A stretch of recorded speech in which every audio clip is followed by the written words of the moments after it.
বিশ্ব নবী দেখেছে আল্লাহকে, আর নবী বলে গিয়েছেন আল্লাহ পাক আমার ৪৫০০ মুজিজা দিয়েছেন। আমার এই ৪৫০০ মুজিজার ভিতরে একটি মুজিজা হলো খোদা দেখা। কোন নবী যেটা পারেনি আল্লাহ সেটা আমাকে স্পেশাল দেখিয়েছেন। আমি আল্লাহকে 25 বছর মতান্তরে 27 বছরের লম্বা মেয়াদ নিয়ে আর সে মহল্লায় বসে বসে আমার মাহবুদকে সামনে রেখে গল্প করেছি। জোরে বলুন সুবহানাল্লাহ। রাসূল বলেন আমার মুজিজা একটাও আমি কবরে নিয়ে যাব না, আমার মুজিজাগুলো আমি আমার উম্মতদের জন্য রেখে যাচ্ছি। আমার উম্মতেরা প্রয়োজনের তাগিদে আমার মুজিজাগুলো কাজে ব্যবহার করে তারা উপকৃত হবে, কারণ আমার পরে আর কোন নবী রাসূল পৃথিবীতে আসবে না। এজন্য আমার মুজিজাগুলো আমার উম্মতের উপকারে কাজে লাগবে। জোরে বলুন সুবহানাল্লাহ। মুজিজা শব্দটি হলো আরবি শব্দ, এর আবিধানিক বাংলা অর্থ হলো অলৌকিক তাজ্জব আশ্চর্যান্বিত ঘটনা। আমার নবীকে দিয়ে আল্লাহ ঘটিয়ে দিয়েছিলেন ৪৫০০ মতো। কতটা বললাম? ৪৫০০ মতো নবীকে নবী হিসাবে প্রমাণ করার জন্য আল্লাহ পাক ৪৫০০ মুজিজা দান করেছিলেন। একটি মুজিজা হলো দুনিয়ায় বেঁচে থাকতে আমার আল্লাহকে দেখা। রাসূল বলেন আমি যেমন দেখলাম আমার উম্মত তোমরাও তেমন দেখতে পাবে, আমার আদর্শের অনুসারী যদি তোমরা হয়ে যাও। কিন্তু আমরা তো সব মেম্বারের অনুসারী, কেউ বা প্রধানের অনুসারী, কেউ এমএলএ এর ভক্ত, কেউ এমপির ভক্ত, কেউ বা মুখ্যমন্ত্রী, কেউ বা প্রধানমন্ত্রী। আমাদের দেশের যারা নেতা আমরা তাদেরই ভক্ত সেজেছি, নবী মুহাম্মদ রাসূলুল্লাহর ভক্ত আমরা হতে পারিনি। ঠিক বললাম না ভুল বললাম ভাই? বিশ্ব নবীর মুহাব্বতের ভক্ত হতে পারেনি। তারা হয়তো বলেন it is wrong your theory মৌলবী, আপনার যুক্তিটা ঠিক না। আমাদের চেহারার দিকে তাকিয়ে দেখেন, আমরা পুরো উম্মতে মুহাম্মাদি সেজে গেছি। আজকের এই জলসাটার দিকে তাকিয়ে দেখলে মনে হয় আল্লাহর ফেরেশতা সব জলসায় এসে হাজির হয়ে গেছে। ঠিক বললাম না ভুল বললাম? আমাদের চেহারার দিকে তাকালে মনে হবে আল্লাহর ফেরেশতা সব এসে বসে গেছে, আসমান থেকে সব নেমেই গেছে। তবে কালকের সকালে ফেরেশতা থাকবে না, ফেরেশতা সব গিরগিটি হবে। কি হবে বললাম? গিরগিটি। ও দেখবেন মাঝে মাঝে রং পাল্টায়, মাঝে মাঝে লাল হয়, মাঝে মাঝে সবুজ হয়, গাছের সঙ্গে মিশে যায়। গিরগিটি বোঝেন তো? ও মাঝে মাঝে রং পাল্টায়, যখন যেমন দরকার তখন তেমন হয়। আজকের জলস উপলক্ষে সব ফেরেশতা সেজেছি, বিশ্ব নবীর পূর্ণ পায়বানদের অনুসরণ করে আজ বসেছি। মাথায় টুপি, গায়ে পায়জামা, পাঞ্জাবি, লুঙ্গি। কালকের সকাল আমাদের চেহারা হবে সব গিরগিটি মার্কা। মাথায় টুপিও থাকবে না, মুখে দাড়িও থাকবে না, গায়ে লম্বা জামাও থাকবে না। আমেরিকার, জাপান, জার্মানের ফ্যাশন গায়ে শার্ট আর পরনে প্যান্ট। হঠাৎ রাস্তার ধারে যদি একটু মাইনাস করার দরকার হয়, চেনটা টেনে দিয়ে শালে মেশিন বাস করে হরুজ পাইপ ছেড়ে স্টার্ট দেবে, অসুবিধে কিছু নাই, ও বসারও দরকার নাই। কালকের জলসা ছিল তাই বসেছিলাম। আজকের পেশাব লেগেছে বেলা 11টায়, রাস্তা ধারে দাঁড়িয়ে চেনটা টেনে হোস পাইপ বার করে অ্যাকশন করছে। খানা খলদক বিল বাগান ভরাট করে দিচ্ছে। রাসূল বললেন পেশাব যখন লাগবে বসবে, তোমরা বসে বসে পেশাব করবে, কারণ তোমার দেহের সব থেকে দামি জিনিস যেটি নাম হলো তার গুপ্তাঙ্গ লজ্জা শরম। তুমি লজ্জা শরম আবরণ করবে, ঢেকে বসবে, পেশাব করবে। দাঁড়িয়ে যদি কেউ পেশাব করে হাফ মাইল দূরের থেকে ওর যন্ত্রপাতি সব দেখতে পারবে কিনা বলো? যন্ত্রটা কেমন, লম্বা না বেটে, সরু না মোটা, হাফ মাইল দূরের থেকে যদি কেউ নজর করে হোস পাইপ দেখতে কোনো অসুবিধা হবে না। কিন্তু বসে যদি একবার পেশাব করে, তাও রাসূল বলেছেন গাছের আড়ালে, পাহাড়ের আড়ালে, ঝোপঝাড় জঙ্গলের পাশে আড়ালে বসবে, তোমার সামনের দিক থেকে কেউ যেন তোমার লজ্জাস্থানের দিকে তাকাতে না পারে। কুকুর আর মানুষ এখন হয়েছে সমান, কুকুর আর মানুষ এখন এরা হয়েছে সমান। যদি বলেন হোয়াট ইজ দ্য ডকুমেন্ট, দেখবেন আল্লাহ কুকুরের লেজ দিয়েছে 1 থেকে 1.5 হাতের মতো লেজ দিয়েছে না? লেজটা এই জন্যই দিয়েছে তোর গুপ্তাঙ্গ সরমগা দিয়েছে, ওটা ঢেকে রাখবি, কাউকে দেখাবি না, কারণ ওটা দামি জিনিস, ওটা দামি যন্ত্র, ওটা কাউকে দেখাবি না। ওর 1 হাত থেকে 1.5 হাত লম্বা লেজ দিয়েছে আল্লাহ। ও 1.5 হাতের জায়গায় যদি 2 হাতও দিত, 1 পেসের জায়গায় 2 পেস দিয়ে দিত পিঠের উপরে। ঠিক বললাম না ভুল বললাম? ওই 1 হাত লেজ দিল পিঠের উপরে গটিয়ে রাখে, 1.5 হাত দিল 2 পেস দেবে। দু হাতও যদি দেয় 3 পেজ দিয়ে গটিয়ে রাখবে। আর রাস্তাঘাটে পথে যখন যায় যত জীবজন্তু সৃষ্টি আছে সব ডেকে ডেকে বলে, একটু দেখে নে আমার যন্ত্রপাতি কেমন আছে দেখ ভাই, মেশিনাদি যন্ত্রপাতি কেমন আছে সব দেখ। আমি লেজার নিচে করে রাখিনি, উঁচু করে রেখেছি যন্ত্রপাতি তোদের দেখানোর জন্য। কুকুর যেমন সব সময় আলগা করে রাখে, সৃষ্টির শ্রেষ্ঠ মানুষ এরা আজ আলগা করতে শুরু করেছি। আল্লাহ বললেন তোমরা সমস্ত সৃষ্টির ভিতরে শ্রেষ্ঠ। আল হায়াউ শুবাতু মিনাল ঈমান, লজ্জা শরম গুপ্তাঙ্গ আবরণ করা হলো ঈমানের অর্ধেক অংশ। যারা ইজ্জত শরম লজ্জা শরম আবরণ করে না, গুপ্তাঙ্গকে যারা ঢাকে না, এদের ঈমানের অর্ধেক অংশ নষ্ট হয়। আর যারা ঈমানের অর্ধেক অংশ নষ্ট করে এদের নামাজ কালাম কোরআন তিলাওয়াত জিকির আজকার তাসবিহ তাহলিল খোদার দরবারে কিছুই কবুল হবে না। আপনাদের পীরহাটির লোকেরা জীবনে আলগা টালগা করে না, সব ঢেকেই রেখে দেয়। যদি দরকার হয় তো ঝোপঝাড় খুঁজিয়ে বসে, অন্তত কেউ যেন দেখতে না পায়। তবে আমাদের 24 পরগনা এলাকার কথা বলছি, লোকজন না দেখলে ওরা চেন টানে না, একটু দেখে যা যন্ত্রপাতি মেশিনটা কেনা। বুঝতে পেরেছেন মুসলমান ভাইরা আমার? হযরতে মনসুর হাল্লাজ রাহমাতুল্লাহ আলাইহি আলেম ওলামাদের ডেকে বলছে, গো নবীর আদর্শ বাস্তবে রূপায়ণ করতেছি, বিবি ছেড়েছি, বাচ্চা ছেড়েছি, ঘর বাড়ি জায়গা জমি সব পরিত্যাগ করে পাগল হয়ে রাস্তায় বেরিয়েছি। আল্লাহর নবী আল্লাহকে দেখেছে, আর নবী বলেছে আমার উম্মতেরাও দেখতে পাবে। এই জন্য খোদাকে আপন বানানোর জন্য সচেষ্ট হয়েছে। চলতে চলতে চলতে চলতে একদিন রাস্তার ধারে গাছতলায় ঘুমিয়ে পড়েছে। আমার আল্লাহ পাক আমার সামনে এসে দাঁড়িয়ে গেলেন। জোরে বলুন সুবহানাল্লাহ। ডেকে বলে, মনসুর হাল্লাজ রে, আরে মনসুর হাল্লাজ, আমাকে দেখার জন্য বিবি ছাড়লি, বাচ্চা ছাড়লি, ঘর বাড়ি ছাড়লি, জায়গা জমি ছেড়ে দিয়ে দিলে, দুনিয়ার সুখ স্বাচ্ছন্দ্য পরিত্যাগ করে দিয়ে পাগল হয়ে ঘুরে বেড়াতে শুরু করে দিলি। আর আমি আল্লাহ আমার চেহারা তোকে দেখাবো না, তাহলে আমার নবীর কাছে ওয়াদা ভঙ্গ হয়ে যাবে।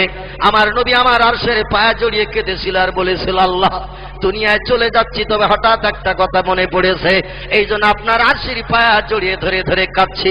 আমার আল্লাহ বলেন, মাফকুকা ইয়া ইউহান নবী, ও আমার হাবিব রে, 27 বছরের লম্বা মেয়াদ নিয়ে তোমার সঙ্গে গল্প করলাম, সামনাসামনি বসে বসে জান্নাতি মধু দিলাম, জান্নাতি দুধ দিলাম, জান্নাতি মদ তোমাকে খাওয়ানোর জন্য পরিবেশন করলাম। আর আমার নূরে তাজুলের চেহারা 27 বছরের লম্বা মেয়াদ ধরে তোমারে দেখিয়ে কলিজা ঠান্ডা করলাম। জিবরিলের সঙ্গে পৃথিবীতে ফিরে যাবে, হঠাৎ করে আরশের পায়ে জড়িয়ে কেন কাঁদো? আল্লাহ নবী বলেন, আল্লাহ আমি দেখেছি আপনাকে, আমার জীবনের দুঃখ নিবারণ হয়েছে। 13 বছর মক্কা দেশে মার খেয়েছি, কল জ্বালা যন্ত্রণা নির্যাতন অত্যাচার সহ্য করেছে। আল্লাহ আজকের আমার সব ব্যথা নিবারণ হয়ে গেছে আপনার চাঁদ মুখ দেখে। জোরে বলুন সুবহানাল্লাহ। নূরে তাজলের চাঁদ মুখ দেখে আমার জীবনের সব ব্যথা সব দুঃখ নিবারণ হয়ে গেছে।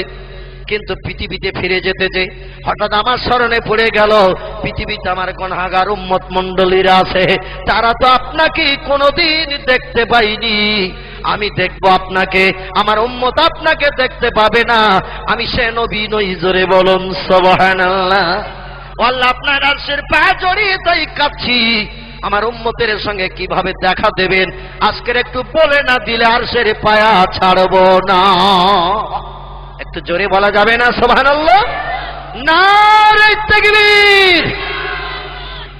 আমার আল্লাহ ডেকে বললেন, হাবিব রে, আমার হাবিব, আমি সমস্ত নবীর থেকে তোমাকে ভালোবাসি, সমস্ত নবীর থেকে তোমাকে পছন্দ করে থাকি। তোমার মতো ঘাত প্রতিঘাত দিনের দাওয়াত দিতে যে কোনো নবী পাইনি, তবু আমাকে তুমি ভুলোনি। আর আমার আরশের পায়ে জড়িয়ে কাঁদবি, তোমার দাবি কবুল হবে না আমার আরশে মহল্লায়, আমি ওটা পছন্দ করি না। যাও, আমি তোমার দাবি কবুল করে নিয়ে নিলাম। তোমার সঙ্গে আমার যেমন সাক্ষাৎ হয়েছে দীর্ঘ সময় ধরে, তোমার উম্মতের সঙ্গে আমার তেমন সাক্ষাৎ হবে পৃথিবীর জমিনে। একটু জোরে বলুন সুবহানাল্লাহ। নবী বলেন, আল্লাহ সেটা কিভাবে কোন পন্থায় হবে একটু বলুন। আমার আল্লাহ বলে দিলেন, হাবিব পৃথিবীতে যে আপনার উম্মতদের জানিয়ে দেবেন, আসসালাতু মিরাজুল মুমিনিন। জোরে বলুন সুবহানাল্লাহ। আর একটু জোরে বলুন সুবহানাল্লাহ। নারে তাকবীর।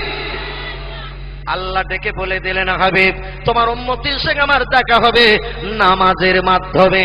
নামাজ হলো বান্দার স্রষ্টার সঙ্গে সাক্ষাৎ, এরই নাম হলো মেরাজ। জোরে বলুন। তোমার সঙ্গে যেমন আমার সাক্ষাৎ হলো, নামাজে তোমার উম্মতের সঙ্গে আমার দেখা হবে। এই নামাজের মাধ্যম দিয়ে দেখা করেছেন তারা যাদের নাম আমি আপনাদের কাছে বললাম। হযরত তিরমিজি রাহমাতুল্লাহ আলাইহি, আল্লামা তিরমিজি রাহমাতুল্লাহ আলাইহি উনি বলছেন, পৃথিবীর মানুষ কে কতবার তোমরা আল্লাহকে দেখেছো জানি না, আমি বেশি বেশি করে নামাজ আদায় করেছি, যারই কারণে আল্লাহ পাক আমার সঙ্গে 100-র অধিকবার সাক্ষাৎ করেছে। এদের নামাজগুলো আমাদের নামাজের মতো নয়। ইমাম আবু হানিফা বলছেন, আমি 36 বছর কাল এশার নামাজে ফজরের নামাজ পড়েছি, এশার নামাজের অজুতে ফজরের নামাজ কায়েম করেছি।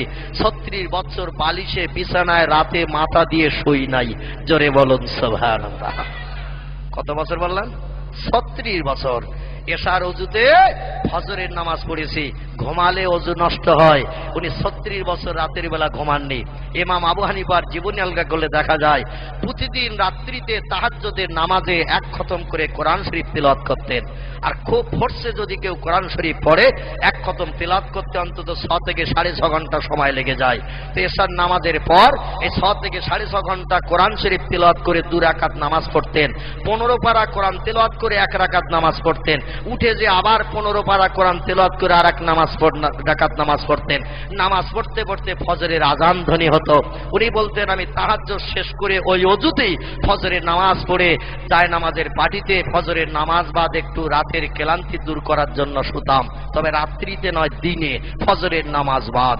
আর ওই যখন একটু ক্লান্তি দূরের জন্য ঘুমাতাম, ডান কাঁধে কাঁধ হয়ে যায় নামাজের পাটিতে শুয়ে পড়তাম। আল্লাহ পাক আমার ব্যবহারে খুশি হয়ে আমার প্রেমাসক্ত হয়ে আমাকে 82 বার দেখা দিয়েছে। আমরা দেখি সিনেমার অভিনেতারে, আমরা দেখি অভিনেত্রী রে, ছেলেরা দেখে মেয়েদের, মেয়েরা দেখে ছেলেদের। ঠিক বললাম না ভুল বললাম? যারা যাদের পছন্দ করে ওরা ওদের দেখে। সপ্তাহে 3 দিন যায় সিনেমা দেখতে, যাত্রা দেখতে, থিয়েটার, ভিডিও। আর টেলিভিশন, রেডিও তো এখন ঘরে ঘরে হয়ে গেছে। তবে আপনাদের পীরহাটি ঠাকুরহাটিতে নেই কারো ঘরে, আছে নাকি ভাই? এ গ্রামে কারো ঘরে নেই? হ্যাঁ আছে, আমার ভাই বলছে আছে। আমি মনে করছিলাম কারো ঘরে টরে নেই। ও যন্ত্রফন্ত্র রাখে না।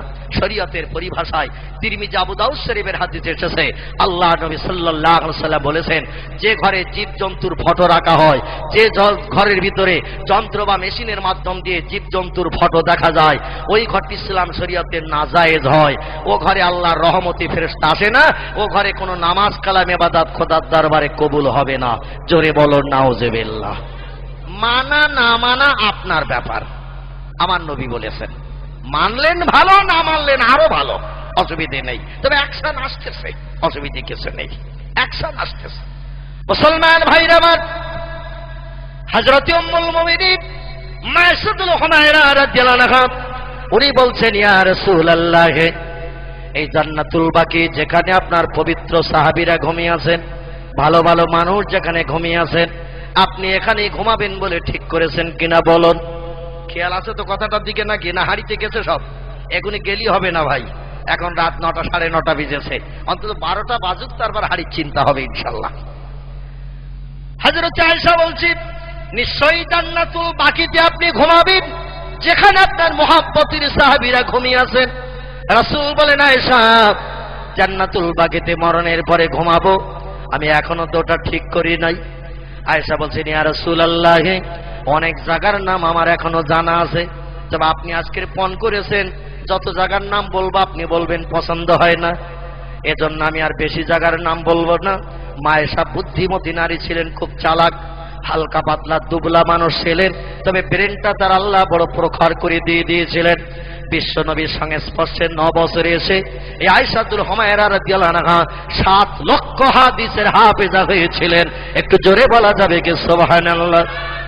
নবীর কোন যুবক সাহাবী, পুরুষ সাহাবী এত হাদিস হেফজ করতে পারেনি।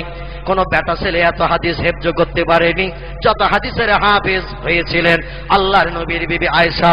ইনি 8.5 থেকে 9 বছর কাল নবীর সংসারে এসে 7 লক্ষ হাদিসের হাফেজা হয়েছিলেন। আয়েশা বললেন, ইয়া রাসূলুল্লাহ, আজকের আপনি পণ করেছেন, আমার কথায় একমত হবেন না। যত জায়গার নাম বলছি আর আপনি শুধু বলছেন পছন্দ হয় না।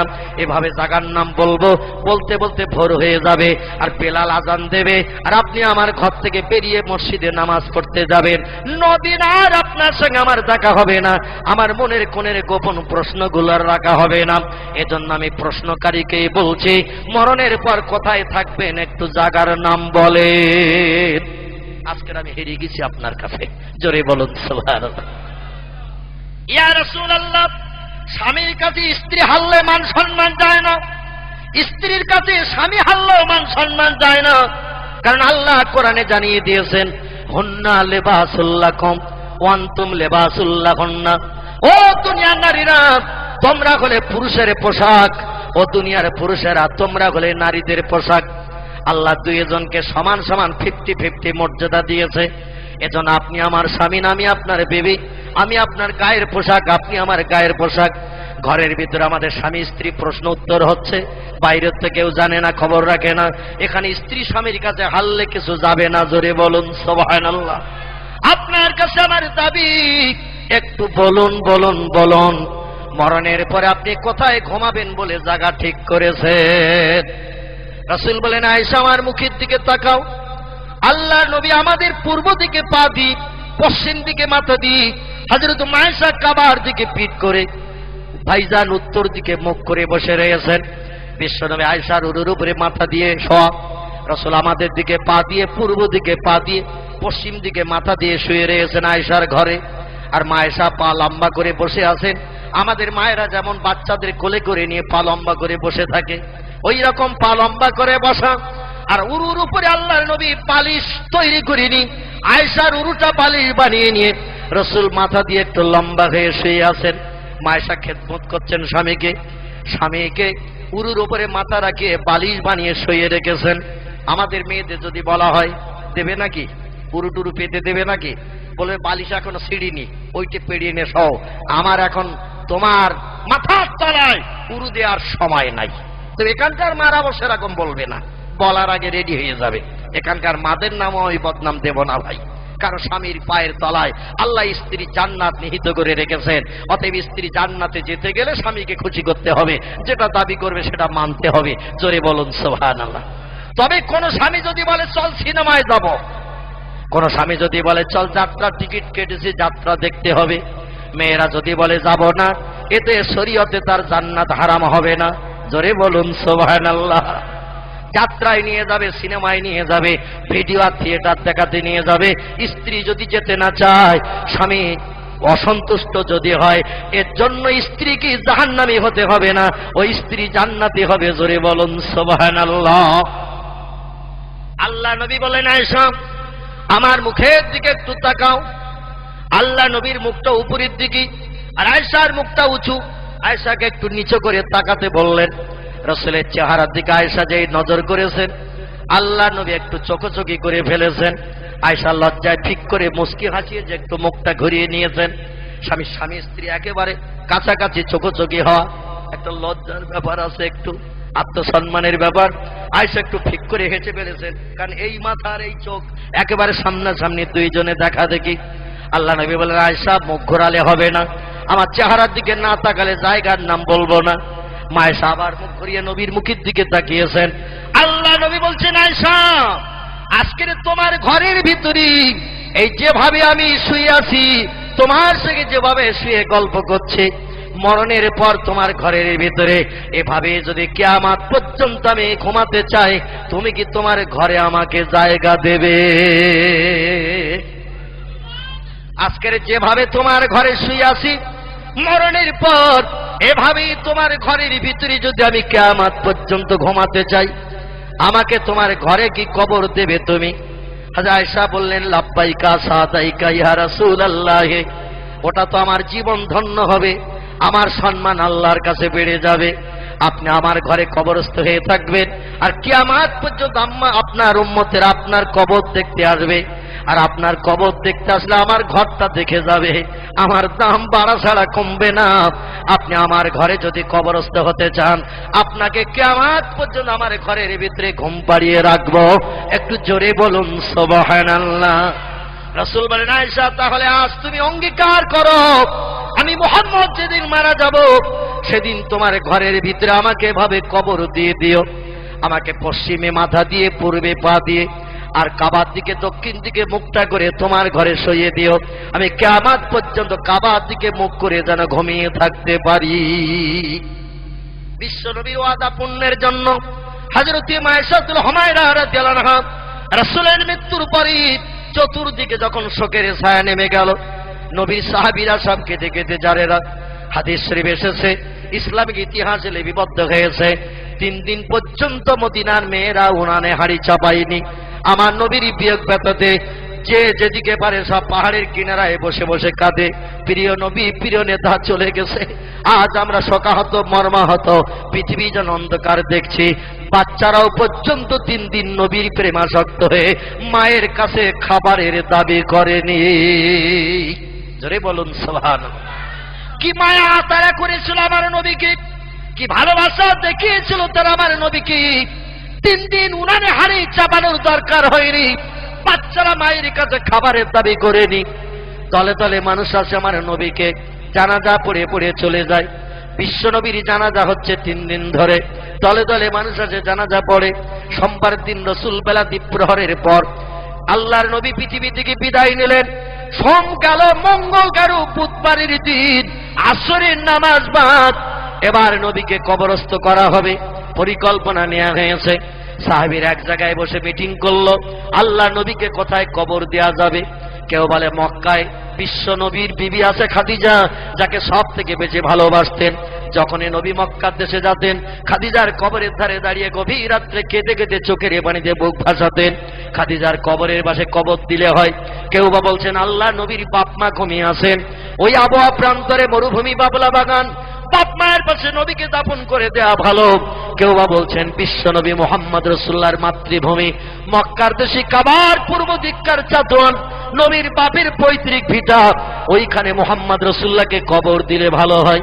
অন্য কারো জায়গায় কবর না দিয়ে নবীর বাবার পৈতৃক ভিটায় কবর দেয়া হোক। কেউ বলেন আল্লাহর নবী নিজ হাতে করে একটি ভালো কবরস্থান মদিনায় বানিয়েছেন, যেখানে মুহাম্মদের সাহাবীদের কবর দেয়া হয়েছে, এখানে নবীকে কবর দেয়া হোক। সিদ্ধান্ত সেটেল হয় না। শেষ পর্যন্ত কি করা যাবে? হযরত আয়েশার কাছে যেয়ে বলা হলো, উম্মুল মুমিনিন, এ মা জননী আয়েশা, আপনার স্বামীকে তো আর রাখা সম্ভব নয়। মদিনায় শোকের ছায়া বয়ে চলেছে, 3 দিন মসজিদে আজান হয় না, নবীর বিয়োগ ব্যথায় নামাজের কথা কারো মনে নাই। 3 দিন আজান হয় না, বেলাল তো কেঁদে কেঁদে সারেদার হয়ে পাগল বনে রয়েছে। আল্লাহ নবীর চেহারার দিকে তাকায়, আর আসার খেয়ে গিয়ে পরে হযরত বেলাল, আজ নবী নাই, যে নবীর জন্য আমি পাগল হয়ে গেছি, সেই নবী আজ আমাকে ফাঁকি দিয়ে চলে গেল। বেলাল 3 দিন মসজিদে আজান দেয় না, জামাতে নামাজও হয় না। আল্লাহর নবীর সাহাবী হযরত আবু বকর বলেন, আর লাশ উপরে রাখা যাবে না, মাটির তলে দাফন করে দিয়ে স্বাভাবিক নিয়ম তৈরি করতে হবে। কোথায় কোন জায়গায় কবর দেয়া যাবে? মায়েশার কাছে যে জিজ্ঞাসাবাদ করা হলো, আল্লাহ নবীর কবরের জায়গা কোথায় হবে, আপনার কি কিছু জানা আছে নাকি? হযরত মায়েশা বললেন, রে মদিনার মুসলমানেরা, নবীর সাহাবীরা, শোনো, আমার স্বামীর সঙ্গে একদিন আমার কথোপকথন হয়েছে। আমার স্বামী বলেছে মরণের পর আমার এই ঘরের ভিতরে, যেখানে তিনি বর্তমানে ঘুমিয়ে আছেন, মৃত্যুবরণ করে শুয়ে রয়েছেন, একদিন ঠিক এই অবস্থায় আমার উরুর উপরে মাথা দিয়ে নবী শুয়েছিলেন। আজকের যে অবস্থায় নবী আমার ঘরে শুয়ে আছেন, যে অবস্থায় নবী মৃত্যুবরণ করেছেন, এখান থেকে কিছুদিন আগে ঠিক এই রকম অবস্থা ছিল আমার ঘরের ভিতরে। রাসূল আমার কাছে নিবেদন করেছিল, আয়েশা, এই পৃথিবী থেকে যেদিন বিদায় নেব, মারা যাব, তোমার ঘরের ভিতরে এইভাবে যদি কিয়ামত পর্যন্ত কবরস্থ হয়ে ঘুমাতে যাই, আমাকে কি তোমার ঘরের ভিতরে কবরের জায়গা দেবে? আমি সেদিন আমার প্রিয় স্বামীকে বলেছিলাম, নাম ইয়া জাওজি মুহাম্মদ ইবনে আব্দুল্লাহ, রে প্রাণের স্বামী আব্দুল্লাহর বাটা, হ্যাঁ হ্যাঁ হ্যাঁ, আপনি আমার ঘরে যদি কবরস্থ হতে চান, আপনি আপনাকে আমার ঘরে কবর দিয়ে রাখবো। রাসূল বললেন, তাহলে আমার সাহাবীদের বলবে আমার মরণের পর তোমার ঘরের ভিতরে আমাকে যেন কবর দেয়। সাহাবীরা বলছেন, আমরা আগে যদি বিভিন্ন মিটিং মিছিল না করে হযরত আয়েশার কাছে আসতাম, আমাদের তাহলে অনেক আগে কাজ কমপ্লিট হয়ে যেত। এখানে যখন রাসূল ঘুমাতে চেয়েছে, তাহলে আর দেরি করো না, এখানেই কবর খোঁড়ো, এখানেই কবর খোঁড়ো। যেখানে রাসূলের লাশ মরার পরে রাখা ছিল, রাসূলের লাশটা সরিয়ে দিয়ে সেখানেই কবর খোঁড়া হলো। কবর খুঁড়ে লাশটাকে আবার সেখানে দাফন করা হয়েছিল। হযরতে মায়েশাতুল হুমায়রা বলেন, আমার প্রাণের স্বামী আমার ঘরে এক পাশে থাকে, আমি আর এক পাশে থাকি, আমার কোনো অসুবিধা হয় না। জোরে বলুন সুবহানাল্লাহ। আজকের জলসা শেষ করে আমরা যখন বাড়ি যাব, আমাদের বাড়ির মেয়েদের যদি একটু ডেকে বলা হয়, ওরে বিশ্বনবী যেখানে মারা গেছেন সেখানে ঘরের ভিতরে কবরস্থ হয়েছেন, আমার মরণটা যদি ঘরে হয় তো অন্তত আমার কবরটা ঘরে খাটের তলায় দিস। মরণের পর অন্তত একটা সুন্নত আদায় করা যাতে হয়। নবী মারা গেছেন যে ঘরে, কবরস্থ হয়েছেন সেই ঘরে বিশ্ব নবীর সুন্নত একটা আদায় করব। যে ঘরে আমরা স্বামী স্ত্রী বিবি বাচ্চা থাকি, মরণের পরে ঘরের ভিতরে আমাকে কবর দিস। স্ত্রী বলবে, তোমাকে ঘরে কবর দিয়ে থাকবো কোথায়? স্বামী বলছে, আমি খাটের তলায় থাকবো, মাটিটা তুই থাকবি খাটের উপরে।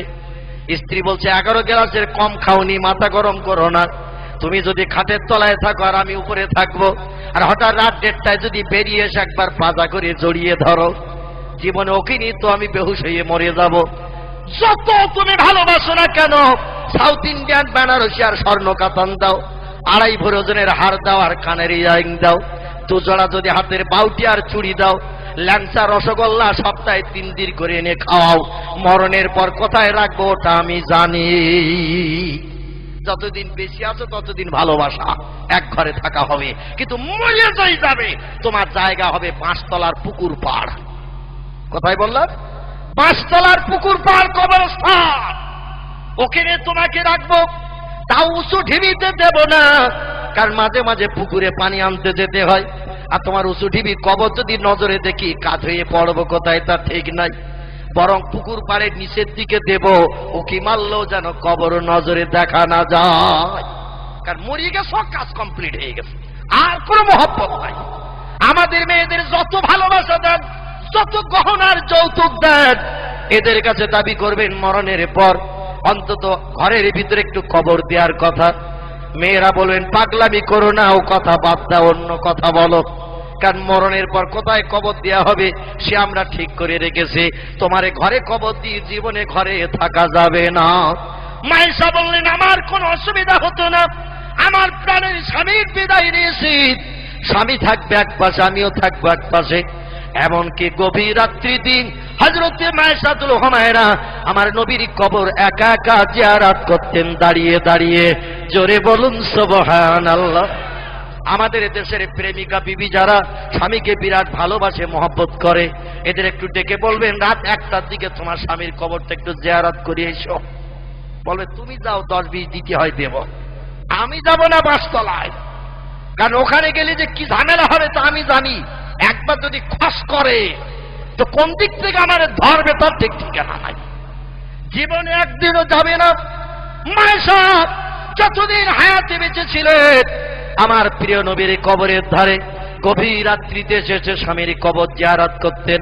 হযরত আবু বকর সিদ্দিক রাদিয়াল্লাহু বিদায় নিলেন, আল্লাহ নবীর কবরের পাশে মেয়ের কাছে একটু ঘুমানোর জায়গা চাইলেন। ও মেয়ে আয়েশা, নবীর সঙ্গে তোমার বিয়ে দিয়েছি, নবীর বিবি হয়ে গেছো তুমি, কিয়ামতে খোদার কাছে তোমার কত দাম বাড়বে। আমি তোমার বাবা আবু বকর কোনোদিন কিছু চাইনি, তোমার কাছে আমার একটি দাবি, আমার দাবিটাকে একটু পূর্ণ করবে। আয়েশা বলে, মা সালাকা ইয়া আবি, আবু বকর ইবনে আবি কুহাফা, আবু কুহাফার বেটা আবু বকর, বলুন না কি দাবি? বলে, আমার মরণের পর তোমারই ঘরের ভিতরে তোমার স্বামীর পাশে আমাকে যদি একটু ঘুমানোর জায়গা দাও, আমি আবু বকর বড় খুশি হয়ে যাই। মায়েশা বললেন, আব্বা জান, কত উপকার আপনি আমাকে করেছেন, বিশ্ব নবী সিংহে বিয়ে দিয়ে নবীর বিবি বানিয়েছেন, আল্লাহর জান্নাতে যাওয়ার রাস্তা খুঁজে পেয়েছি, কিয়ামতে খোদার কাছে সম্মান পাবো। আর আপনি আমার কাছে দাবি করেছেন আমার স্বামীর পাশে কবরস্থ হয়ে থাকবেন, ঘরে যখন জায়গা আছে আপনাকে বঞ্চিত করব না, আমার স্বামীর পাশে মরণের পর আপনাকেও কবর দেব, জোরে বলুন সুবহানাল্লাহ। কারণ ঘরটি হলো আমার ঘর, অতএব আমি যেটা করব সেটা হবে। আমার ঘরে আপনাকে জায়গা দেব। আল্লাহ নবীর পাশে আবু বকরকে ঘুম পাড়ানো হলো। বিশ্ব নবীর মৃত্যুর 2 বছর পর হযরত আবু বকর রাদিয়াল্লাহু বিদায় নিলেন, ওনাকে ঘুম পাড়িয়ে দেয়া হলো। পাশে আরেকটা মানুষের কবরের জায়গা, হযরতে মা ফাতেমার ঘরের ভিতরে 3টা মানুষ পাশাপাশি শুলে 2 ধারের খেজুরের বাড়া গায়ে লেগে যেত।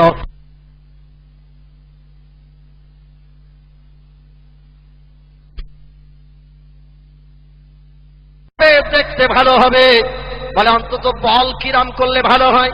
বলে এক পাশে থাকবে খাট, খাটের সামনে থাকবে একটা মাদুর পাতার জায়গা, তার সামনে থাকবে দেওয়ালের একটা শোকেস। খাটে বসে বসে শোকেসের দিকে তাকানো হবে। বাঘ আছে পিছনে, কাছের ভিতরে সামনে আছে হরিণ, পিছনে আছে এমন করে বাঘ, সামনে আছে খরগোশ, পিছনে আছে প্রজাপতি, সামনে আছে ফুল, পিছনে আছে বিড়াল, সামনে আছে ইঁদুর। শখের ভিতরে সব সাজিয়ে রাখতে হবে, দেখতে কত সুন্দর দেখাবে। সামনে আছে কলসি, পিছনে আছে বক, বক কলসির ভিতরে মুখ দিয়ে দিয়ে পানি টেনে টেনে খাবে। শোকেসের ভিতরে এগুলো না রাখলে ঘরের মানান হবে না। আবার মাথার দিকে থাকবে একটা আলমারি, ওই খাটের পায়ের দিকে থাকবে একটা আলনা, জামা কাপড়গুলো গুছিয়ে রাখতে হবে। দরজার পাশে একটা জানলা থাকবে, জানলা ধারে টেবিলে থাকবে বৌমাটা, জানলার পাশে টেবিলের উপরে রাখতে হবে বৌমাটা, বৌমা। আমি এর বাংলা নাম দিয়েছি বৌমা, ইংরেজি নাম হলো টেলিভিশন। ঘরের ভিতরে জানলার ধারে টেবিলের উপরে এটা যদি না রাখা হয় ও ঘরের মানান হবে না। আপনাদের কারো ঘরে বৌমা টৌমা নাই তো আমাদের দেশে মোল্লা মৌলবী ঘরে যদি আসে তাড়াতাড়ি ওরে 3টে কাপড় দিয়ে নতুন বউ ঢেকে দেয়। হুজুর এসেছে, মৌলবী এসেছে, দে ঢেকে, এখন ঘন্টা থেকে দে, হুজুর যেন না দেখে। হুজুর যেই চলে যাবে সব রেশানি করে বৌমার ঘন্টা তখন আলগা হয়ে যাবে। ঠিক বললাম না ভুল বললাম? মোল্লা মৌলবী ঘরে ঢুকলে ওরে 2টো কাপড় দিয়ে ঢেকে রাখে, তো চেহারা দেখালে তোর ফেস কাটি নষ্ট হবে। এখন বৌমা ঢেকে থাক, নতুন বউ। আর হুজুর যেই চলে যাবে সব রেশানি করে বৌমার চেহারা আলগা করে দেওয়া হবে। ছেলেরে বলবে খোকা 15 মিনিট হয়ে গেছে বোধহয় ছায়াছবির অনুষ্ঠান, তাড়াতাড়ি ভলম মোড়াতে একটু দেখা যাক। হুজুর যদি বাড়িওয়ালার জিজ্ঞাসা করে ভাই টেবিলের উপর ওটা কি ঢাকা, বলে আর বলবেন না, মানে বড় ছেলেটা এত বলে বাইরে পার। দোষ সব বড় ছেলের ঘাড়ে দিয়ে বাড়িওয়ালা বেরিয়ে গেছে। বেরিয়েছে বলছে খোকা তোর চাচা এসেছে, দাদিমা সবরেসানি। তো দাদা সবরেসানি, চাচা এসেছে বাৎসরিক গাছে 1 খতম পড়িয়ে সবরেসানি করিয়ে দেয়। তো চাচার একটু নাস্তা করিয়ে আয়। বাড়িওয়ালা ঢোকে না, ঢুকলে আবার জিজ্ঞাসা করবে ভাই, বলতে বলতে বেরিয়ে গেলেন, সব তো বললেন না। লজ্জায় পড়ে গেছে বাড়িওয়ালা, ছেলেরে বলছে তো চাচারে নাস্তা করিয়ে আয়। ছেলে ঘরে এসেছে নাস্তা পানি নিয়ে, দস্তরখান চিলুচ্ছে নিয়ে। হুজুরও চিন্তা করছে এরে যদি আবার জিজ্ঞাসা করি শেষ পর্যন্ত পিপাসায় যদি মরি তাও পানিও পাবো না, এরা জিজ্ঞাসা করে দরকার নাই।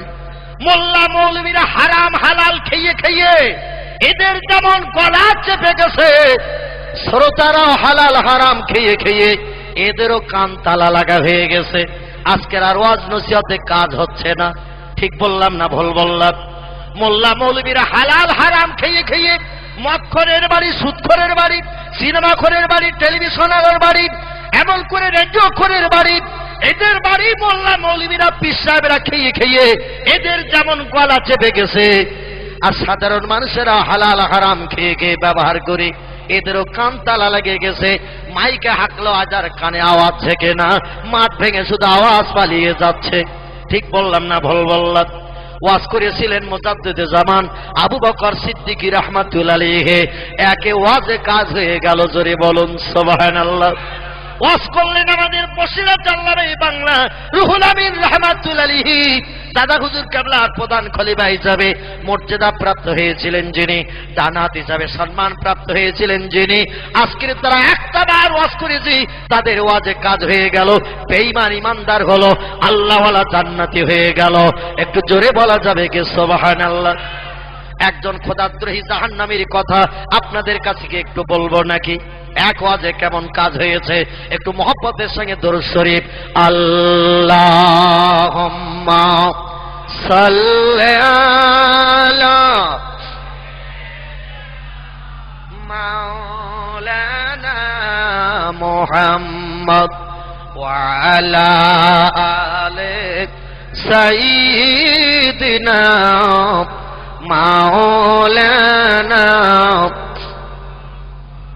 খোঁজ করিয়া আসল তারা, খোঁজ করিয়া আসল তারা, তোমার কুটুরির সম্মুখে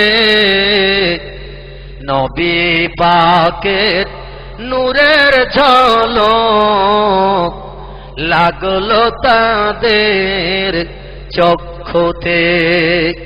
যে নূরের ওই ঝলক লেগে, যে নূরের ওই ঝলক লেগে চোখ ঝলসে গেল, সেই নবীর ওই মহাব্বতে দরুদ মোমিন পড়ো। আল্লাহুম্মা সাল্লি আলা মাওলানা মুহাম্মদ ওয়া আলা আলি সাইয়্যিদিনা মাওলানা মুহাম্মদ। আপনাদের হুগলি জেলার পাশে একটি জেলা আছে, নাম তার হাওড়া জেলা। নাম শুনেছেন তো, দেখেছেন তো নাকি? পাশের জেলা হুগলি জেলার পাশে একটি জেলা, জেলাটির নাম হাওড়া জেলা। হাওড়া জেলা একটি জায়গার নাম হলো বাকুল। বাকুল কি নাম বললাম? বাকুল শরীফ। ফুরফুরা থেকে 18 কিলোমিটারের মতো রাস্তা। ওই মুন্সিরহাটের আগে বর্গেশিয়া থেকে কিছুটা সামনে যে জায়গাটির নাম হলো বাকুল শরীফ। অনেকে গেছেন না ওখানে? চৈত্র মাসের প্রথম সপ্তাহে প্রতি বছর জলসা হয়, হয় না? ওখানে ঘুমিয়ে আছেন যিনি, তার নাম হলো সুফি আব্দুল মোমেন। ঠিক তো নাকি? এ লোকটার আসল নাম ছিল প্রতাপ চন্দ্র সেন। কি নাম বললাম? প্রতাপ চন্দ্র সেন। বাড়ি ছিল বাংলাদেশের চট্টগ্রাম। কোথায় বললাম? বাংলাদেশের চট্টগ্রাম, পূর্ব পাকিস্তান। ভারত বাংলাদেশ তখন এক ছিল। মুজাদ্দেদে জামান আবু বকর সিদ্দিক রাহমাতুল্লাহ আলাইহি ওয়াজ করতে গেছেন বাংলাদেশে। নোয়াখালী থেকে নৌকা যোগে জলপথে, পানিপথে তিনি চট্টগ্রামে গেছেন। পরের দিন জলসা। যে বাড়িওয়ালার বাড়িতে জলসা, বাড়িওয়ালার বাড়ির সামনে একটা সদর দলুজ আছে। দলুজ, দলুজ ঘর বোঝেন তো? এখন তার দলুজ ঘরের দরকার নাই। মামাতো ভাই, খালাতো ভাই বন্ধু এসেছে, ঘরের ভিতরে জায়গা। খোকার বাপ বাড়ি নাই, খোকার মা তো আছে, অসুবিধে কিছু নাই, যা লাগবে সব দেবে, কোনো অসুবিধা নাই। আগেকার যুগে আত্মীয় স্বজন আসলে বাড়ির সদরে বসো, অন্দর মহলে ঢোকার পারমিশন নাই। বাড়িওয়ালা বাড়ি আসবে, তারপরে যদি নিয়ে আসে তখন আসবে। তার আগে এখন আমরা মেয়েরা বাড়িতে কোনো বেটা ছেলের প্রবেশ অধিকার নাই। ঠিক বললাম না ভুল বললাম? এখন মডার্ন হয়ে গেছে।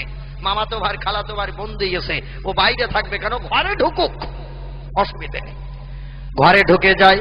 আর ঘরের মেয়েরা বলে অনেকদিন পরে এসেছিস। বলে খেয়াল ছিল না, মনে ছিল না, তো এসেছি। বলে আজ 11 মাস বিয়ে হয়েছে, তোরে দেখিনি। বাপের বাড়ি থাকতে সপ্তাহে সপ্তাহে দেখতাম। আমি রান্না করতে যাই, গালটা হাকর, একটু পান দিয়ে যাই। হাকর বলে আমার হাতে দে খাই।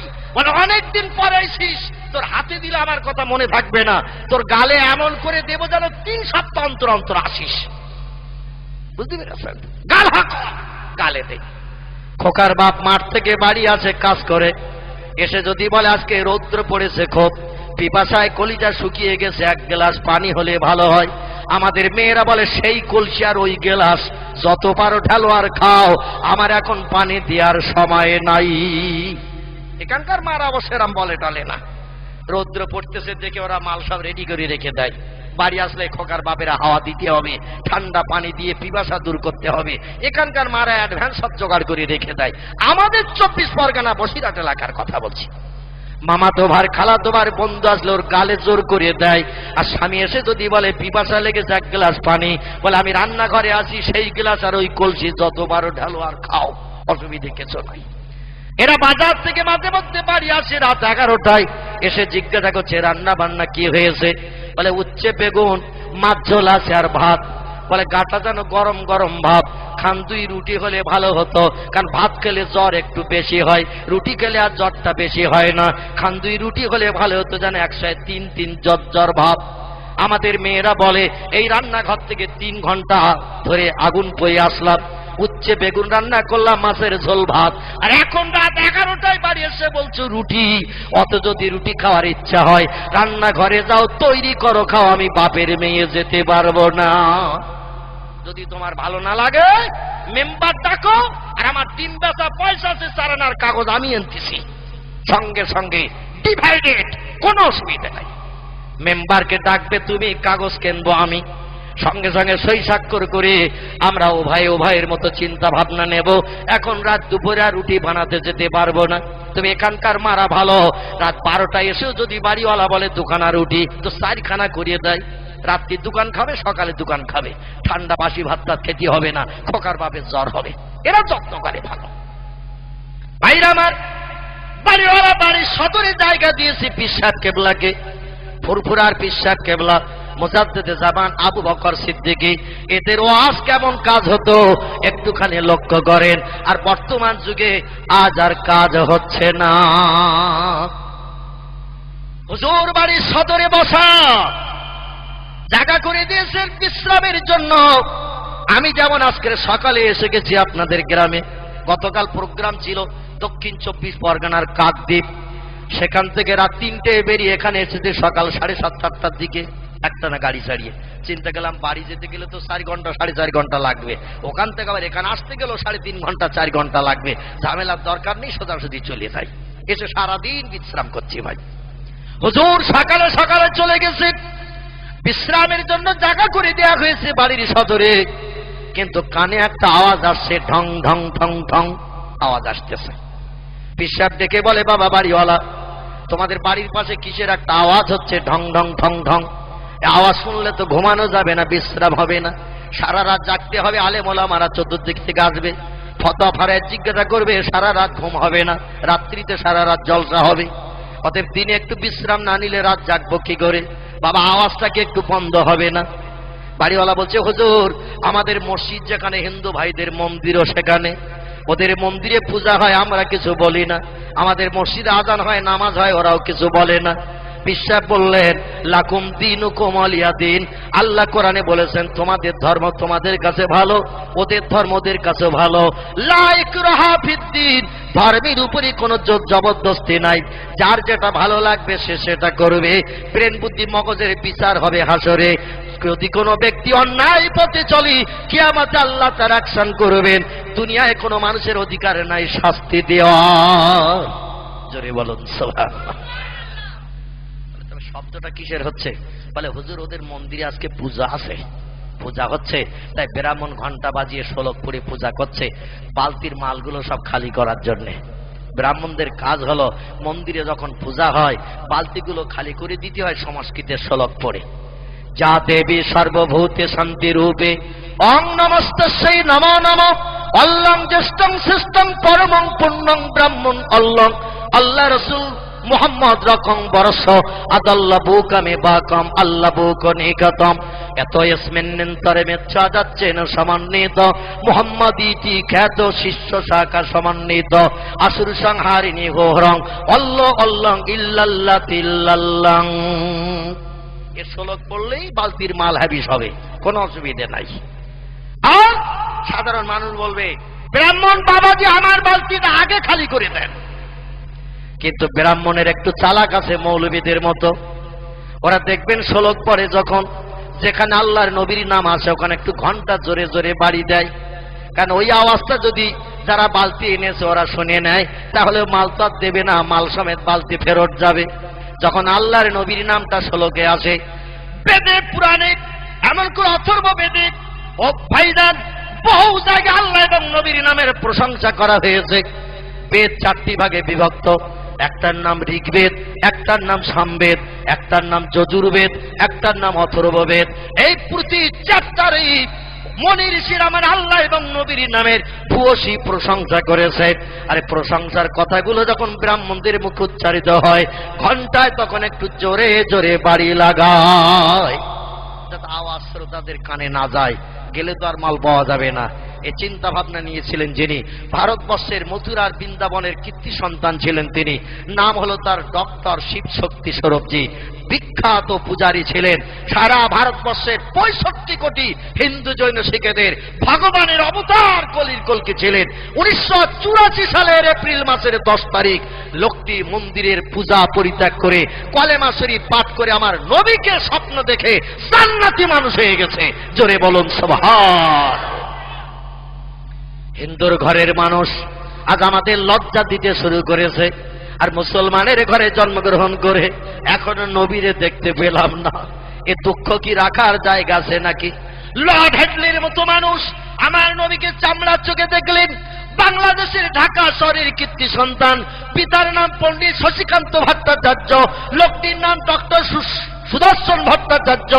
ঢাকা বিশ্ববিদ্যালয় থেকে এমএ ফার্স্ট ক্লাস ডিগ্রি অর্জন করে বাংলা কোরআন পড়ে তার মগজ ঘুলে গেল। আমার নবীর ভালোবাসা হৃদয়ে তৈরি করে ব্রাহ্মণের ঘরের ছেলেটি বাপ দাদা জীবনকাল মন্দিরে পূজা করেছে। এই লোকটি আমার নবীকে স্বপ্নে দেখেছে, কলেমা পড়ে মুসলমান হয়ে গেছে, নাম পাল্টে নাম রেখেছে মোহাম্মদ আবুল হোসেন ভট্টাচার্য। একটু জোরে বলা যাবে কি সুবহানাল্লাহ? 1992 সালের ঘটনা। তিনি কলেমা পড়ে মুসলমান হয়ে গেলেন, মাথায় লাগালেন টুপি, মুখে রাখলেন দাড়ি। জীবনে টুপি দাড়িতে খুরকেছে লাগায় না, রাস্তাঘাটে পথে যেখানেই যায় নবীর সুন্নত আদায় করে চলে। আর আমরা গিরগিটি সময় হলেই পাল্টাই, অসুবিধে কিছু নাই। মুসলমান ভাইরা আমার, উত্তর ভারতের মথুরার বৃন্দাবনের কীর্তি সন্তান, যার বাবার নাম মহান্ত প্রীতম দাসু দাসেন, মায়ের নাম হলো ভানুমতি কর, তার স্ত্রীর নাম ছিল শ্রদ্ধা দেবী, কন্যার নাম ছিল অস্পরা। যুবতী মেয়ে, ডিগ্রিধারী মেয়ে, সেও পর্যন্ত কলেমা পড়ে মুসলমান হয়ে গেছে। স্ত্রী কলেমা পড়লেন। ডক্টর শিবশক্তি স্বরূপজি, যিনি অক্সফোর্ড বিশ্ববিদ্যালয় থেকে পৃথিবীর সব থেকে শ্রেষ্ঠ শিক্ষা প্রতিষ্ঠান, যার নাম অক্সফোর্ড বিশ্ববিদ্যালয়, এখান থেকে যদি কেউ ডিগ্রি অর্জন করে দুনিয়ার কোন দেশের শিক্ষা প্রতিষ্ঠান তার ডিগ্রির সম্মান নষ্ট করতে পারে না। ওখান থেকে 12টা ভাষা এমএ পাস করেছিলেন, 10টা ধর্মগ্রন্থের জ্ঞান নিয়ে ডক্টরেট অফ ডিভাইনিটির পদমর্যাদা পেলেন। ভারত সরকার যার নামের পাশে সার্টিফিকেট দিল, হিন্দুস্তানে এনার মধ্যে এত বড় ধর্মীয় জ্ঞানী পণ্ডিত আর কেউ নাই। সেই লোকটি কয়েক মাস দোবাসের বিখ্যাত মন্দির, উত্তর ভারতের বিখ্যাত মন্দির, মন্দিরটির নাম দোবাসের মন্দির। 120 বিঘা জমি বাউন্ডারি করে ঘেরা, 350 বিঘে জমিতে যা ফসল হয় মন্দিরের ব্রাহ্মণের নসিবে সব জুটে যায়। ওই মন্দিরের ব্রাহ্মণ যিনি হবেন তার নসিবে জুটবে 350 বিঘে জমির আয়। আর হাজার হাজার মানুষ প্রতিদিন ওই মন্দিরে পূজা দিতে হয়। 4 থেকে 5 বস্তা করে ফল হয়, হাজার হাজার টাকা মানুষ তাকে দিয়ে যায়। ভগবানের অবতার কলির কলকি হিসাবে সম্মান জানিয়েছিল। তুমি যদি আমাদের হয়ে কিছু বলো, তোমার কথাটা ভগবানের কাছে তাড়াতাড়ি পৌঁছে যাবে, আর ভগবান তোমার কথা শুনে আমাদের দুঃখ নিবারণ করে দেবে। এই জন্য তোমার কাছে আমরা আসি, তুমি আমাদের হয়ে কিছু বলবে। কয়েক মাস মন্দিরে পূজা করার পর একদিন বাড়ি এসে বললেন, বিবি, এ শ্রদ্ধা দেবী ব্রাহ্মণী, গোটা 2 প্রশ্ন। স্ত্রী বললেন, হোয়াট ইজ দ্য কোশ্চেন? হে আমার স্বামী, কি প্রশ্ন তোমার? বলে, প্রশ্ন হলো এই যে আমি ন্যায় পথে চলবো না অন্যায় পথে চলবো, সত্যের আশ্রয় গ্রহণ করব না মিথ্যাকে বরণ করব। স্ত্রী বললেন, 65 কোটি মানুষ আপনার মুখের দিকে তাকিয়ে রয়েছে ভারতে, আপনার থেকে মানুষ আদর্শ শিখবে, আপনার থেকে মানুষ চরিত্র গঠন করবে। আপনি যদি অন্যায় পথ চলেন তাহলে মানুষ অন্যায় ভালোবাসবে, আপনি ন্যায় পথে চললে আপনাকে থেকে মানুষ ন্যায় পথ অবলম্বন করবে। আপনি যদি মিথ্যার আশ্রয় গ্রহণ করেন দেশের মানুষ আর সত্য খুঁজে পাবে না, আর আপনি সত্যের আশ্রয় গ্রহণ করলে মানুষ মিথ্যা ভুলে যাবে, কারণ আপনার আদর্শ দেখেই মানুষ আদর্শ তৈরি করবে। উনি বললেন, বিবি, তাহলে এখন কি করব তাই বলো? বলে, আপনাকে ন্যায় পথে চলতে হবে, সত্যের আশ্রয় গ্রহণ করতে হবে। ডক্টর শিবশক্তি স্বরূপজি বললেন, কালকের থেকে আর ফলের রস নসিবে জড়বে না। জোরে বলা যাবে না সুবহানাল্লাহ? আর একটু জোরে বলা যাবে না সুবহানাল্লাহ? বলে, ফলের রসের সঙ্গে কি অসুবিধা হলো? আপনি দুটো প্রশ্ন করলেন, উত্তর দিলাম সঠিক, এতে ফলের রসে কি অসুবিধা? বলে, ন্যায় পথে চলতে গেলে, সত্যের আশ্রয় গ্রহণ করতে গেলে মন্দির আর ঘন্টা হাতে করে সংস্কৃতের শ্লোক পড়া যাবে না, আর শ্লোক যদি না পড়ি বালতি খালি করা যাবে না, আর বালতি যদি খালি না হয় রস নসিবে জটবে না। কালকের থেকে মুসলমানদের মতো রোজা রাখতে হবে। বিবি বলছেন ব্যাপার বুঝি না। ডক্টর শিব শক্তি সরজি বললেন, আমি বেদ পড়তে জানি, পুরাণ পড়তে জানি, গীতা পড়তে জানি, বাইবেল পড়তে জানি, জেন্দাবাস্তা পড়তে জানি, রামায়ণ পড়তে জানি, মহাভারত পড়তে জানি, ত্রিপিটক পড়তে জানি, এমন করে ভাগবত পড়তে জানি, মুসলমানদের ধর্মগ্রন্থ কোরআন শরীফ আমি শুরু থেকে শেষ পর্যন্ত পড়তে পারি এবং এক জায়গায় বসে তার মানও বলে দিতে পারি। আমাদের মতো মৌলবীদের কাছে হঠাৎ যদি কোনোদিন কোরআন শরীফ কেউ নিয়ে আসে, এসে যদি বলে হুজুর এই জায়গাটা বুঝতে পারছেন একটু বুঝিয়ে মানে বলে দেন, হুজুর বলবে আমার স্যার পায়খানা 3 দিন ধরে হচ্ছে, হঠাৎ বেগ লেগেছে, লোটা বদনা দিয়ে আগে পায়খানা করে আসি। বাথরুম যদি দেখিয়ে দেন বাথরুমে ঢুকবে না, বলবে কোন দিকে পেয়ারা বাগান, খড়ি বাগান, আখ বাগান আছে দেখিয়ে দে, ওই দিক থেকে কাজ মিটিয়ে আসি। খালধারির দিকে যদি হুজুর একবার কাঁসা বা পিতলের বদনা নিয়ে যায়, জীবন আর ফেরবে না, খাল ঝাঁপিয়ে চলে যাবে, বদনাও আর পাওয়া যাবে না, 150 টাকা হ্যাবিস। এরাম হুজুর যদি খাল পাড়ে যেতে চায়, কলা বাগান, আখ বাগানে ঢুকতে চায় বাথরুমের পায়খানার জন্য, তো হরেক মাল 6.5 টাকা মার্কা দিতে হবে ভাই। প্লাস্টিক 6.5 টাকা মার্কা, ও চলে গেলে খুব বেশি অসুবিধা হবে না। তবে কাঁসা বা পিতলের লোটা বদনা যদি দেন, ও জীবন আর ফেরবে না। ঠিক বললাম না ভুল বললাম? ফেরবে না। আর ভারতে প্রথম কোরআন শরীফের বাংলা বঙ্গানুবাদ করেছিলেন যিনি, মুসলমানের ছেলে নন তিনি, তার নাম হলো ভাই গিরিশচন্দ্র সেন। হিন্দুরা কোরআন শরীফ পড়ে, হিন্দুরা কোরআন ভালোবাসে, হিন্দুরা কোরআনকে ভক্তি করেছে। স্বাধীনতা বিপ্লবীর মহান নেতা মিস্টার মহাত্মা গান্ধী কোরআন ভালোবেসেছে। স্বাধীন ভারতের প্রথম প্রধানমন্ত্রী পণ্ডিত জওহরলাল নেহরু কোরআন ভালোবেসেছে। স্বাধীন ভারতের প্রথম নারী প্রধানমন্ত্রী মিস ইন্দিরা গান্ধী কোরআনের আদর্শ মেনেছে। ভারতের হিন্দুর ঘরের কীর্তি সন্তান ডক্টর রামনারায়ণ শাস্ত্রী আল্লাহর কোরআনকে ভালোবেসেছে। পণ্ডিত হরপ্রসাদ শাস্ত্রী কোরআন ভালোবেসেছে। লালা লাজপত রায় কোরআন ভালোবেসেছে। পণ্ডিত কালিদাস কাপুর কোরআন ভালোবেসেছে। তেজ বাহাদুর সাপ্রু কোরআন ভালোবেসেছে। জোড়াসাঁকো ঠাকুর বাড়ির কীর্তি সন্তান বিশ্বকবি রবীন্দ্রনাথ ঠাকুর আল্লাহ নবীর সুন্নতকে সারা জীবন পালন করে চলে গেছে, আর আমরা মুসলমান সেই নবীকে চিনতে পারিনি। এ দুঃখ কি আর রাখার জায়গা আছে নাকি ভাই? ভারতের কীর্তি সন্তান স্বামী বিবেকানন্দ আমেরিকার শিকাগো শহরে ইংরেজিতে 3 ঘন্টা বক্তৃতা দিয়েছিলেন। তার বক্তৃতার 3 ভাগের 2 ভাগ ছিল আমার নবীর জীবন আদর্শের উপরে। জোরে বলুন সুবহানাল্লাহ। যিনি বিশ্ব রেকর্ড করলেন, ভারতের কীর্তি সন্তান মর্যাদা পেলেন, স্বামী বিবেকানন্দ যিনি ইংরেজিতে বক্তৃতা করেছিলেন। ও দেশের মানুষেরা জানতো ভারতের মানুষ ইংরেজি জানে না। 3 ঘন্টার মতো বক্তৃতা করলেন শিকাগো শহরে। বিদেশিরা বলল ভারতের এত ইংরেজি জানে না, এবং তার বক্তৃতায় মানুষ মুগ্ধ হয়ে কেঁদেছিল। তার বক্তৃতা 3-এর 2 অংশ ছিল আমার নবীর জীবন আদর্শের উপরে। একটু জোরে বলা যাবে কি সুবহানাল্লাহ? আমরা মুসলমান সেই নবীরে চিনতে পারিনি, শুধু নবী দিবস করতে এসেছি। আল্লাহুম্মা সাল্লি আলা লা ইলাহা ইল্লাল্লাহ 4 বার পড়েছি, কাজ মিটে গেছে, ব্যাস হয়ে গেছে, আর দরকার নেই। ও মুসলমান ভাইরা আমার, আচার্য বিনয় ভাবের নাম আপনারা শুনে থাকবেন। এর একটিও কোরআনের বাংলা অনুবাদ করেছে। ভারতের হিন্দুর ঘরের ছেলে মেয়েরা, এ দেশে যদি মানুষ হতে চাও, মুসলমানদের কোরআন আরবি ভাষায় লেখা, পড়তে জানো না মানে মতলব জানো না, বাংলায় লিখে দিচ্ছি, একবার দেখে নাও, পড়ে নাও, তাহলে তোমরা মানুষ হতে শিখবে। একটু জোরে বলা যাবে কি সুবহানাল্লাহ? হিন্দুর ঘরের মহান কীর্তি সন্তান, কথায় কথা বেড়ে যায়, যার নাম ডক্টর রামনারায়ণ শাস্ত্রী। উনি একটি তত্ত্ব দিলেন ইতিহাসে লিখে, আজ অমরত্ব লাভ করে রয়েছে লেখাটি। উনি বললেন ভারতের অধঃপতিত হিন্দু সমাজে ইসলাম এসেছিল আলোক দীপ্তি নিয়ে। ইসলাম যদি ভারতবর্ষের জমিনে না আসতো, এ ভারতের অধঃপতিত হিন্দু সমাজের মানুষ কোনোদিন মানুষ হতে পারত না। একটু জোরে বলা যাবে না সুবহানাল্লাহ?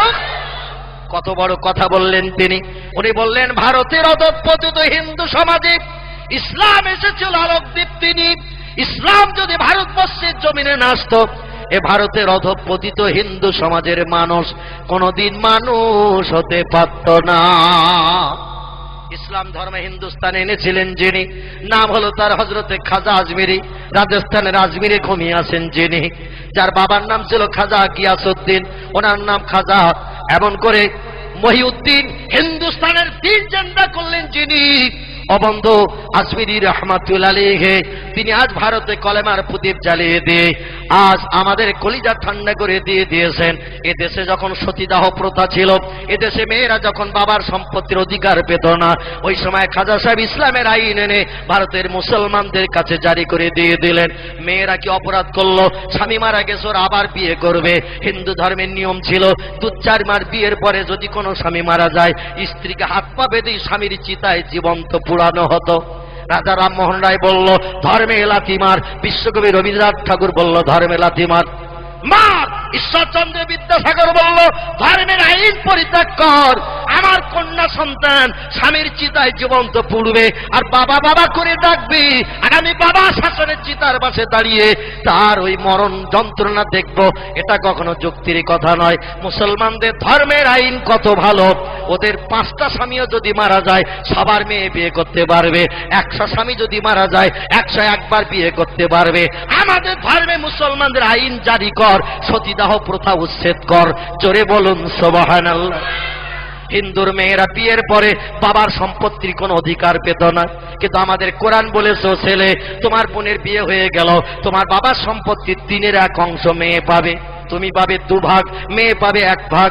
কারণ মেয়ে স্বামীর কাছ থেকেও পাবে, ছেলের কাছ থেকে পাবে, ভাইয়ের কাছ থেকে পাবে। এই জন্য মেয়েকে 1 ভাগ দেয়া হয়েছে, ছেলেকে 2 ভাগ দেয়া হয়েছে। হিন্দুর মেয়েরা বিয়ে যতদিন হয়নি বাবার সময় সম্পত্তি উপভোগ করত, বিয়ে হয়ে গেলে আর কিছুই দেয়া হতো না। হিন্দুর মেয়েরা বলল মুসলমানের মেয়েরা পাবে, ওরা সংসার জীবনে সুখ ভোগ করবে স্বামীর সংসারে, বাবার বাড়ি থেকে যাবার জমি বিক্রি করে এনে। আর আমরা হিন্দুর মেয়েরা কি অপরাধ করলাম? একই দেশে বাস করি, একই ভাষায় কথা বলি, একই সুরে গান গাই, একই বাজারে বাজার করি, একই স্কুলে পড়ি। ওরা পাবে, আমরা পাবো না, ওটা হবে না। কলিকাতা হাইকোর্টে সেদিন মামলা দায়ের করলো। হিন্দুর মেয়েরা বলল মুসলমানেরা পাচ্ছে, আমরা কেন পাবো না বলো?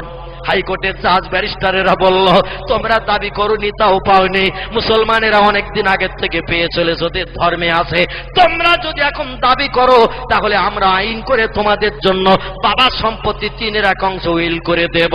হিন্দু মেয়েরা দরখাস্ত করলো, ওদের আইন পাশ হয়ে গেল, মুসলমানদের আইন। একটু জোরে বলা যাবে কি সুবহানাল্লাহ? মুসলমান ভাইরা আমার, সেই ইসলাম সেই ভারতবর্ষে এসেছে মানুষকে মানুষ বানানোর জন্য। পণ্ডিত হরপ্রসাদ শাস্ত্রী বললেন বিধাতার তরফ থেকে মানুষের কল্যাণের জন্য যদি কোনো মহামানব এ পৃথিবীতে আবির্ভূত হয়ে থাকে, সে মহামানবের নাম হযরতে মুহাম্মাদুর রাসূলুল্লাহ সাল্লাল্লাহু আলাইহি ওয়াসাল্লাম। যদি কেউ বলে মুহাম্মদ রাসূলুল্লাহ বিধাতা প্রেরিত রাসূল নয়, আল্লাহর পাঠানো মহামানব নয়, আমি হরপ্রসাদ শাস্ত্রী বলছি বিধাতার তরফ থেকে মানুষের কল্যাণের জন্য কোন মহামানব এই পৃথিবীতে কোনোদিন আবির্ভূত হয়নি। কোন মহামানব মানুষের কল্যাণের জন্য যদি এসে থাকে, নাম তার মুহাম্মদ রাসূলুল্লাহ। আমি রামকৃষ্ণ পরমহংস দেবের নাম বলতে পারবো না, বুদ্ধদেবের নাম বলতে পারবো না, চৈতন্য দেবের নাম বলতে পারবো না, গুরু নানকের নাম বলতে পারবো না, মহাবীরের নাম বলতে পারবো না, আচার্য কেশবচন্দ্র সেনের নাম বলতে পারবো না, যীশু খ্রিস্টের নাম বলতে পারবো না, বালক ব্রহ্মচারীর নাম বলতে পারবো না। মহামানবের ভিতরে যিনি শ্রেষ্ঠ নাম হলো তার মুহাম্মদ রাসূলুল্লাহ। একটু জোরে বলা যাবে কি সুবহানাল্লাহ? বর্তমান খ্রিস্টানের দেশে, আমেরিকার দেশে একজন উচ্চ লেখকের সুনাম হয়েছে, নাম হলো তার ডক্টর এইচ.এম. হার্ট। বিশ্ববিখ্যাত লেখক হিসাবে তাম পৃথিবীতে যিনি সুনাম পেয়েছেন, এই লোকটির নাম ডক্টর এইচ.এম. হার্ট। ইংরেজি ভাষা একটা বই লিখে তাম বিশ্বে সুনাম অর্জন করেছে। বইটির নাম দিয়েছেন ইংরেজিতে দ্য 100। কি নাম বললাম? দি 100। বইটার নাম দিয়েছে দ্য 100। এর বাংলা নাম হলো 100। বইটার বাংলা নাম হলো 100, ইংরেজিতে নাম হলো দ্য 100। লেখকের নাম ডক্টর এইচ.এম. হার্ট। আমেরিকার দেশের উচ্চ শিক্ষিত খুব বড় সাহিত্যিক, খুব বড় লেখক। এই বইটা লিখে পৃথিবীতে খুব বড় সাহিত্যিকের সম্মান পেয়েছেন। তার বইতে 100 মনি ঋষির জীবনী লিপিবদ্ধ করেছেন। দুনিয়ার 100 ভালো লোকের জীবনী লিখেছেন তিনি। এই ভালো লোকের জীবনী লিখে পৃথিবীর মানুষের কাছে বড় সুনাম অর্জন করেছেন। তবে তার বইয়ের প্রথমে যে লোকটার জীবনী জায়গা পেয়েছে, সেই লোকটি রামকৃষ্ণ পরমহংস দেব নন, বুদ্ধদেব নন, চৈতন্য দেব নন, গুরু নানক নন, মহাবীর নন, আচার্য কেশবচন্দ্র সেন নন, যীশু খ্রিস্ট নন, বালক ব্রহ্মচারী নন, ডক্টর শিবশক্তি সরবজি নন, যুক্তরাষ্ট্রের ভূতপূর্ব প্রেসিডেন্ট মিস্টার হুবারের নাম লেখা হয়নি, জার্মান প্রেসিডেন্ট মিস্টার হিটলারের নাম লেখা হয়নি, ইতালির প্রেসিডেন্ট মিস্টার সিনোর মুসলিনের জীবনী লেখা হয়নি, চীনের প্রেসিডেন্ট মিস্টার শি হংসির জীবনী লেখা হয়নি। যারা মরণের পর ইতিহাসে অমরত্ব লাভ করে রয়েছে এদের কারো নাম লেখা হয়নি। পৃথিবীতে বড় বড় বিজ্ঞান যারা এসেছে, কারো নাম রুশো, কারো নাম প্লেটো, কারো নাম হেগেল, কারো নাম ক্যান্ট, কারো নাম ভয়েল, কারো নাম জার্নাল, কারো নাম মিলি, কারো নাম টমাস কার্লাইল, কারো নাম উইলিয়াম মোর, কারো নাম এডওয়ার্ড গিবন, কারো নাম গোয়েব, কারো নাম আইজাক নিউটন, কারো নাম গ্যালিলিও। বড় বড় বিজ্ঞান যারা এসেছে কারোর জীবনী তিনি লেখেননি। প্রথম যার জীবনী দিয়ে শুরু করেছেন তিনি হলেন আমাদের নবী মুহাম্মাদুর রাসূলুল্লাহ। একটু জোরে বলা যাবে কি সুবহানাল্লাহ? নারে তাকবীর, নারে তাকবীর। বিশ্ব নবী দিবস, বিশ্ব নবী দিবস।